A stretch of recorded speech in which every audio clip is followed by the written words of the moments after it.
வளர்ந்தோம்னு, ஒரு சாதாரண வாழ்க்கை இல்லாம குடும்பம்னா இப்படித்தான் இருக்கணும்னு இந்த ஊரே சொல்ற அளவுக்கு சிறப்பா இருந்துச்சு.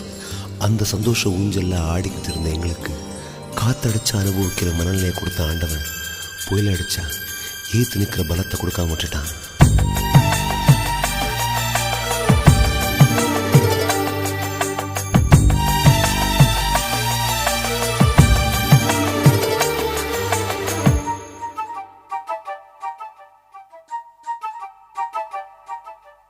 அவரவர் வாழ்க்கையில் ஆயிரம் ஆயிரம் மாற்றங்கள், அந்த நினைவுகள் நெஞ்சினில் திரும்பிட திரும்பிட ஏக்கங்கள். அது ஒரு அழகிய நிலாக்காலம், கனவினில் தினம் தினம் உலா போகும். அது ஒரு அழகிய நிலாக்காலம், கனவினில் தினம் தினம் உலா போகும். நிலவுகள் சேர்ந்து பூமியில் வாழ்ந்ததே அது